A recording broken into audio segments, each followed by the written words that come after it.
In a flash, a single tackle sparks chaos. Within 20 seconds, a star is sidelined, and the game's fate hangs by a thread. Hit that like button, subscribe, and join the action now. Suncorp Stadium pulsed with electric anticipation as the Brisbane Broncos clashed with the Melbourne Storm in a round 27 NRL showdown that could reshape the finals.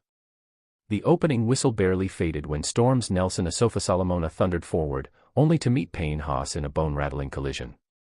Haas, the Broncos' juggernaut, crumpled, clutching his knee, and was carted off just 20 seconds in, a gut punch that silenced the 40,000-strong crowd. The Storm, smelling blood, struck first with Ryan Papenwyzen slicing through a stunned defense for a try at the 3-minute mark, converted to lead 6-0. Brisbane, reeling like a government facing a no-confidence vote, scrambled to regroup.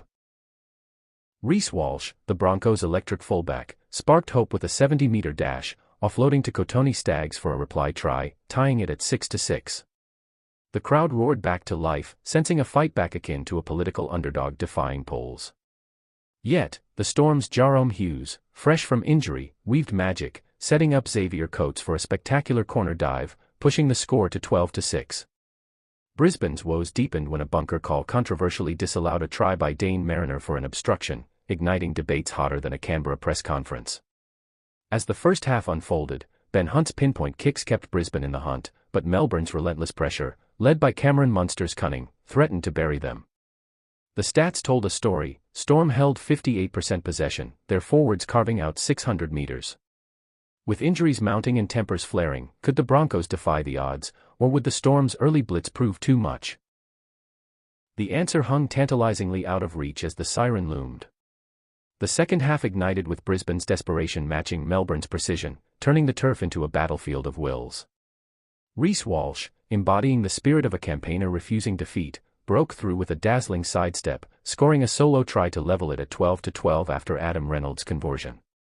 The momentum swung, and Suncorp erupted as if a by-election upset had just been called. But the Storm, like season premiers, responded with ruthless efficiency. Hughes, with a chip kick that danced over defenders, found Nick Meaney, who grounded it to reclaim the lead at 18-12. Then came a shock. Reynolds, chasing a loose ball, pulled up lane with a hamstring tweak, forcing a backline reshuffle that saw Staggs shift to the halves. Brisbane's grit shone through as Brendan Piakura powered over for a try, narrowing it to 18-16, but the conversion sailed wide, a miss that stung like a failed policy vote. Here at NRL Insider, we dive deep into these moments that mirror the high-stakes drama of rugby and beyond. Stick with us for more. The Storm's defense, led by Trent Loyero's 40 tackles, held firm, repelling wave after wave. A surprise sin bin for Munster's high shot on Walsh gave Brisbane an advantage, but they couldn't capitalize, their attack stalling like a stalled reform bill. As the clock ticked under 15 minutes, Melbourne's Tue Kamikamica bulldozed through for a try, extending the lead to 24-16. Brisbane's fans chanted, urging a miracle, while Storm supporters sensed victory. Every pass, every tackle carried the weight of a season. Could the Broncos muster one last surge, or would Melbourne's clinical edge seal their finals destiny? The game's intensity skyrocketed as the final quarter unfolded, each moment a pulse-pounding test of nerve and strategy. Brisbane, trailing 24-16, unleashed a desperate assault, with Ben Hunt's grubber kick finding Josiah Karapani for a try that clawed them back to 24-20 after a successful conversion. The crowd, now a roaring sea of maroon, sensed a comeback akin to a party clawing back seats in a tight election. But Melbourne, ever the composed tacticians, answered with a twist. Papenwyzen, dodging 3 defenders, offloaded to Eli Katoa, who scored to push the score to 30-20 with 8 minutes left. The surprise came when Walsh, defying his battered frame, intercepted a Hughes pass and sprinted 90 meters, only to be dragged down inches short by Coates in a tackle that echoed last-gasp political saves.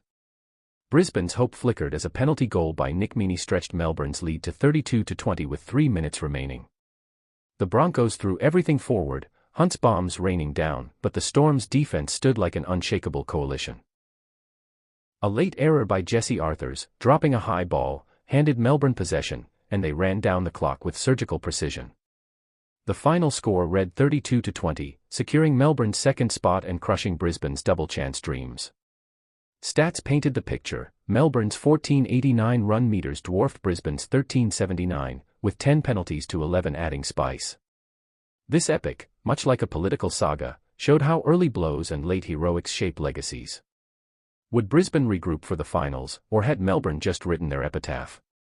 The siren sounded, and Suncorp fell into a stunned hush, the scoreboard glaring 32-20 in Melbourne's favour. The Storm's victory was a masterclass, with Papenwisen's flair and Hughes' return proving decisive, earning the former man of the match honours. Brisbane's Walsh and Hunt fought valiantly, their tries and near misses lighting up the highlight reel, but injuries to Haas and Reynolds loomed large, casting doubt on their finals campaign. The game's shocks, Haas' early exit, the disallowed try, Munster's sin bin, kept fans on edge, mirroring the unpredictability of a hung parliament. Melbourne's 15th win in 18 against Brisbane cemented